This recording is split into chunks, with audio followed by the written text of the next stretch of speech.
बिहार कथा में आपका स्वागत है। और आज बिहार कथा की टीम वार्ड नंबर 2 के वार्ड कमिश्नर लिसा लाल जी के पास आई हुई है। और आज आपको मालूम होगा कि 2 दिन से जो त्यौहार चल रहा है हम लोग के यहाँ तीज का, इसमें सभी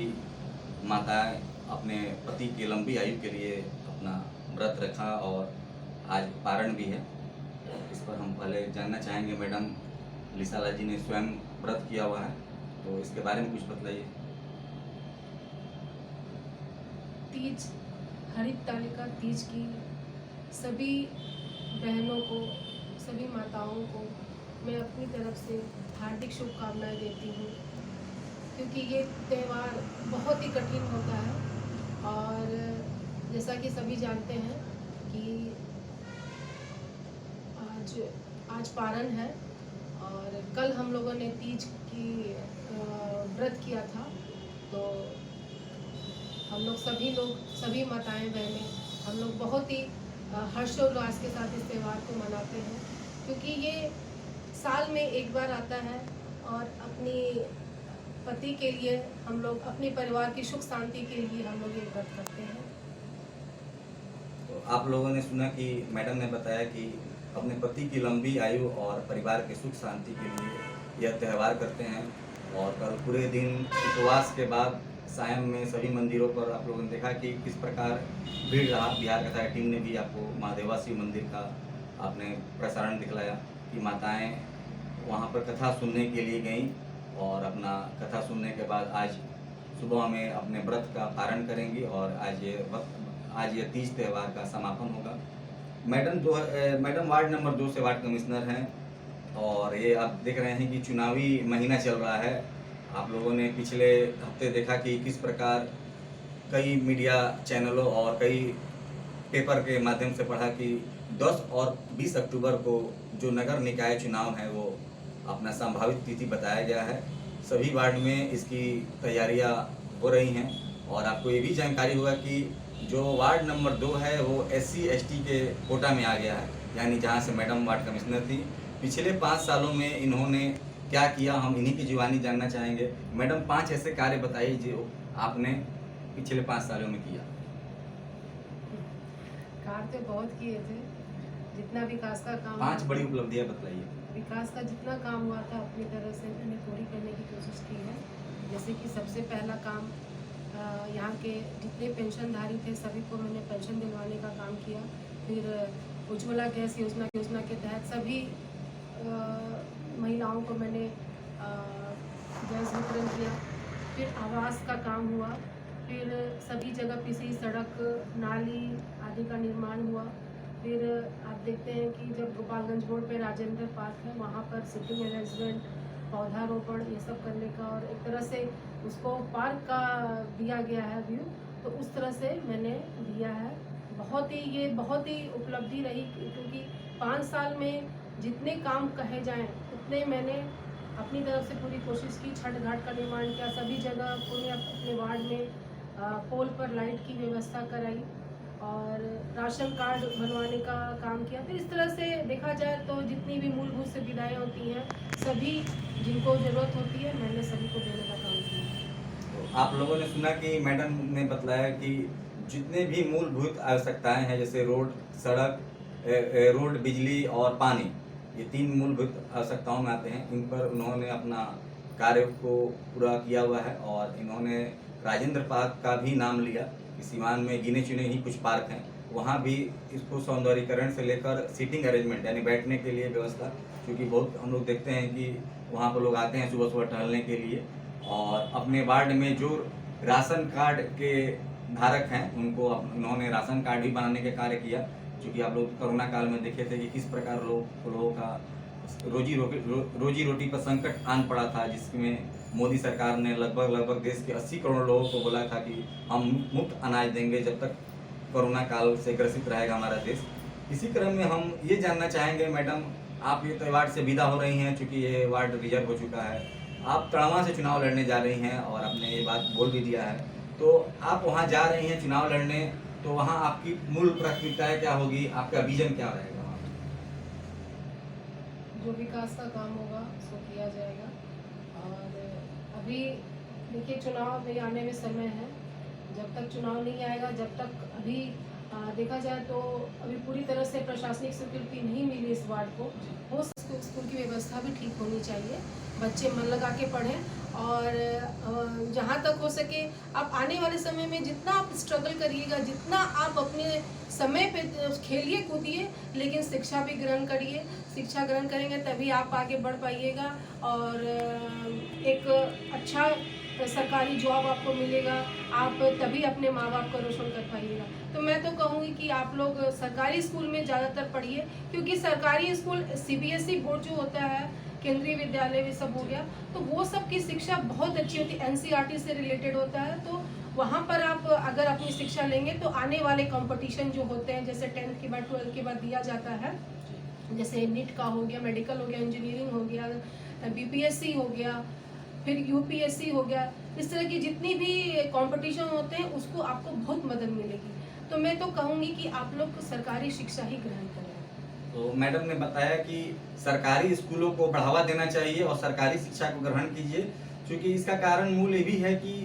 सरकारी स्कूल में फी नहीं लगता है, सरकार अपने जो टीचर्स है उन्हें मोटा अमाउंट या जो भी सैलरी है उनको देती है और आपको हर सुविधा जैसे ड्रेस है, जूता चप्पल है, जूता है और अपना मध्याह्न भोजन है, आपको जो सुविधा चाहिए वो देती है। इसका कोई कुछ जरूरी नहीं कि शिक्षा कोई बड़े स्कूल में ही ग्रहण किया जाए, अगर बच्चा पढ़ने वाला होगा तो कहीं भी वो अपना शिक्षा ग्रहण करके कुछ भी बन सकता है। हम एक चीज़ और जानना चाहेंगे मैडम थोड़ा आपसे कि आपके वार्ड नंबर 2 में बदरुद्दीन हत्ता, एक यहाँ सरकारी विद्यालय है, मध्य विद्यालय है, वहाँ 4 टीचर हैं और बहुत छोटे छोटे बच्चे पढ़ते हैं। एक बार बिहार कथा की टीम वहाँ महीना 1.5 महीना पहले गई और उन्होंने देखा कि जो बिल्डिंग है वो काफ़ी जर्जर हो रहा है और वो गिरने के कगार पे है। वहाँ के प्रिंसिपल और टीचर से भी बात किया गया तो उन्होंने बताया कि इसका हम लोगों ने अपना जो लिखित है शिक्षा विभाग में और BEO को दिए हैं। तो आप इस पर वार्ड कमिश्नर को क्या कहना चाहेंगे, क्योंकि आपकी वार्ड में मेरे संज्ञान में है, उसके लिए मैंने भी अपना जहाँ तक हो सका मैंने अपनी मदद करी है। और एक बार हम लोग यहाँ के विधायक जी से भी मिलने गए थे, तो उन्होंने भी आश्वासन दिया है कि हम इस पर गौर करेंगे और इसमें सुधार किया जाएगा। जब सुधार होगा तो फिर चलिए। तो मैडम ने बतलाया कि अपने तरफ से जो हो सकता है उन्होंने इस पर अपना प्रयास किया है और जो हम लोग के सदर विधायक हैं अभी में हाल ही में सभापति जो होता है एक मॉरल वैल्यूज होता है जो आप अपने घर में सीखते हैं, उसी तरह आप अपने स्कूल में भी अपने गुरु की कहने पर और अपने प्रेरणा पर चलिए, तभी आप आगे बढ़ पाइएगा और अपने माँ बाप अपने शहर का नाम रोशन कर पाइएगा। तो मैं सभी बच्चों को और सभी टीचर्स को टीचर्स डे पर हार्दिक शुभकामनाएं देती हूँ। आप लोगों ने सुना कि मैडम ने टीचर्स डे पर सभी छात्र और टीचर्स को इन्होंने बधाई दिया और ये भी बतलाया मैडम ने कि कितना भी घर में कोई माँ बाप अपने बच्चों को पढ़ा ले, लेकिन स्कूल जो चीज़ होता है, जो स्थान होता है वो सीखने का होता है, उसको विद्यालय ही बोला जाता है, यानी विद्या का आलय, विद्या का घर, यानी वहाँ जाकर लोग अपना विद्या का शिक्षा ग्रहण करते हैं, विद्या ग्रहण करते हैं।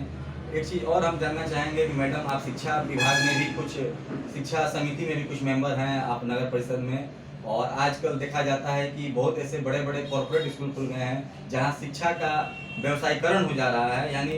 जो अमीर घर के बच्चे हैं वहीं केवल पढ़ते हैं, गरीब घर के बच्चे वहाँ नहीं पढ़ पाते हैं। तो भाई शिक्षा का अधिकार तो सबको है, संविधान में भी कहा गया है शिक्षा का अधिकार सबको दिया गया है, तो वैसे लोगों के लिए आप क्या मैसेज देना चाहेंगे?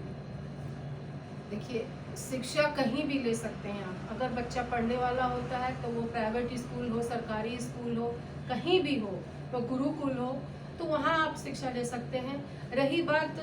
आप किस तरह आप वहाँ शिक्षा ले पाते हैं, क्योंकि आजकल ऐसा देखने में आता है कि सरकारी स्कूल में थोड़ा व्यवस्था ढीला ढाला हो गया है, ये नहीं होना चाहिए, क्योंकि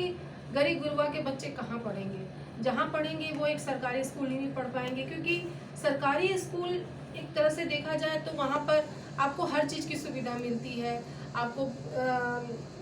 खाने से लेकर के जितने भी फीस होते हैं वो नहीं लगते हैं, साइकिल हो गया, ड्रेस होगा, इस तरह की सुविधा मिलती है। तो टीचर्स का भी ये बनता है, कर्तव्य बनता है कि अपने बच्चों को उससे ही हम पढ़ाएं, क्योंकि जब बच्चे हमारे भविष्य होते हैं, कहते नहीं कि सारा भविष्य उन्हीं के ऊपर, सारे देश का भविष्य उन्हीं के कंधों पे होता है। तो बच्चे, मैं तो यही कहूँगी कि आप लोग जितना हो सके सरकारी स्कूल में ही पढ़िए, प्राइवेट स्कूल भी पढ़ सकते हैं, लेकिन देखिए जो गरीब होते हैं वो नहीं अफोर्ड कर पाते हैं प्राइवेट स्कूल में, तो वो लोग सरकारी स्कूल से शिक्षा लें। लेकिन सरकारी स्कूल की व्यवस्था भी ठीक होनी चाहिए, बच्चे मन लगा के पढ़ें और जहाँ तक हो सके आप आने स्कूल की व्यवस्था भी ठीक होनी चाहिए, बच्चे मन लगा के पढ़ें और जहाँ तक हो सके आप आने वाले समय में जितना आप स्ट्रगल करिएगा, जितना आप अपने समय पे खेलिए कूदिए, लेकिन शिक्षा भी ग्रहण करिए। शिक्षा ग्रहण करेंगे तभी आप आगे बढ़ पाइएगा और एक अच्छा सरकारी जॉब आपको मिलेगा, आप तभी अपने माँ बाप का रोशन कर पाइएगा। तो मैं तो कहूँगी कि आप लोग सरकारी स्कूल में ज़्यादातर पढ़िए, क्योंकि सरकारी स्कूल CBSE बोर्ड जो होता है, केंद्रीय विद्यालय भी सब हो गया, तो वो सब की शिक्षा बहुत अच्छी होती है, NCERT से रिलेटेड होता है। तो वहाँ पर आप अगर अपनी शिक्षा लेंगे तो आने वाले कंपटीशन जो होते हैं, जैसे 10th के बाद 12th के बाद दिया जाता है, जैसे नीट का हो गया, मेडिकल हो गया, इंजीनियरिंग हो गया, BPSC हो गया, फिर UPSC हो गया, इस तरह की जितनी भी कंपटीशन होते हैं उसको आपको बहुत मदद मिलेगी। तो मैं तो कहूँगी कि आप लोग सरकारी शिक्षा ही ग्रहण करें। तो मैडम ने बताया कि सरकारी स्कूलों को बढ़ावा देना चाहिए और सरकारी शिक्षा को ग्रहण कीजिए, क्योंकि इसका कारण मूल ये भी है कि सरकारी स्कूल में फ़ी नहीं लगता है। सरकार अपने जो टीचर्स है उन्हें मोटा अमाउंट या जो भी सैलरी है उनको देती है और आपको वो हर सुविधा, जैसे ड्रेस है, जूता चप्पल है, जूता है और अपना मध्याह्न भोजन है, आपको जो सुविधा चाहिए वो देती है। इसका कोई जरूरी नहीं कि शिक्षा कोई बड़े स्कूल में ही ग्रहण किया जाए। अगर बच्चा पढ़ने वाला होगा तो कहीं भी वो अपना शिक्षा ग्रहण करके कुछ भी बन सकता है। हम एक चीज़ और जानना चाहेंगे मैडम थोड़ा आपसे कि आपके वार्ड नंबर 2 में बदरुद्दीन हत्ता, एक यहाँ सरकारी विद्यालय है, मध्य विद्यालय है, वहाँ 4 टीचर हैं और बहुत छोटे छोटे बच्चे पढ़ते हैं। एक बार बिहार कथा की टीम वहाँ महीना 1.5 महीना पहले गई और उन्होंने देखा कि जो बिल्डिंग है वो काफ़ी जर्जर हो रहा है और वो गिरने के कगार पे है। वहाँ के प्रिंसिपल और टीचर से ही बात किया गया तो उन्होंने बताया कि इसका हम लोगों ने अपना जो लिखित है शिक्षा विभाग में और BEO को दिए हैं। तो आप इस पर वार्ड कमिश्नर को क्या कहना चाहेंगे, क्योंकि आपकी वार्ड में मेरे संज्ञान में है, उसके लिए मैंने भी अपना जहाँ तक हो सका मैंने अपनी मदद करी है। और एक बार हम लोग यहाँ के विधायक जी से भी मिलने गए थे, तो उन्होंने भी आश्वासन दिया है कि हम इस पर गौर करेंगे और इसमें सुधार किया जाएगा। जब सुधार होगा तो फिर